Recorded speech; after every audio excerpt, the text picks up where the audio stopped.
Assalamualaikum. My name is Miss Aliza. I am the science teacher of class 2. Today is our 6th lecture. Before starting a lecture, like our videos, subscribe our channel and press the bell icon to never miss an update.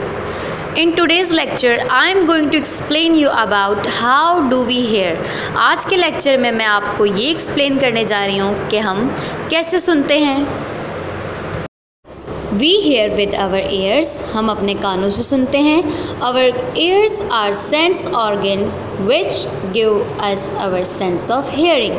हमारे कान हमारा sense organ है जो कि हमें सुनने का sense देते हैं कि हम डिफरेंट साउंड्स को सुन सकें। Now I am going to explain you with the help of diagram. अब मैं आपको explain कर रही हूँ डायग्राम से कि हम कैसे सुनते हैं। Okay, first point is this: the external ear collects sounds from the surrounding. It directs them to the ear canal.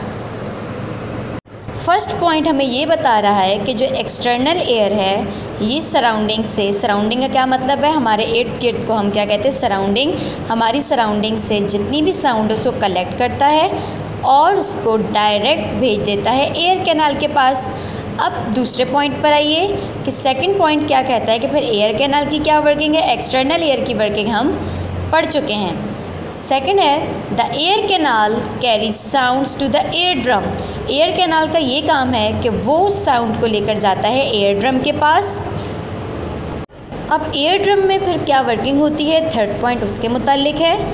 The sounds from the ear canal make the ear drum vibrate. वो sound जो कि air canal से आती है वो air drum को vibrate करती है। जब एयर ड्रम के ऊपर एयर कैनाल से आती हुई साउंड हिट करती है तो एयर ड्रम क्या हो जाता है, वाइब्रेट। अब फोर्थ स्टेप में हम देखेंगे कि फिर उन वाइब्रेशंस के बाद क्या प्रोसेस होता है, मतलब उसके बाद हमारे इनर ईयर का क्या काम है। आइए फोर्थ पॉइंट पढ़ते हैं।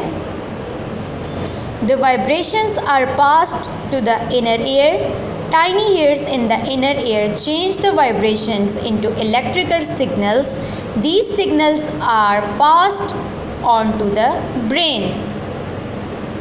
फोर्थ स्टेप में वो जो वाइब्रेशंस एयर ड्रम पे प्रोड्यूस हुई थी वो पास हो जाती हैं इनर ईयर में, इनर ईयर के पास आ जाती हैं। इनर ईयर में छोटे छोटे हेयर्स होते हैं जो कि इन वाइब्रेशंस को चेंज कर देते हैं इलेक्ट्रिकल सिग्नल्स में।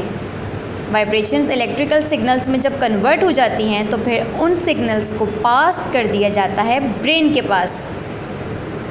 हमारे एयर में ये सब प्रोसेस होता है और इसके बाद हम सुन सकते हैं, लेकिन अल्लाह ताला ने इस प्रोसेस को इतना रैपिड बनाया है कि हम साउंड्स को बहुत जल्द सुन लेते हैं। I hope you have understand this lecture. मुझे उम्मीद है कि आपको ये लेक्चर समझ में आया होगा। Keep waiting for my next lecture. मेरे नेक्स्ट लेक्चर का इंतज़ार कीजिए। Take care students. अल्लाह हाफिज़।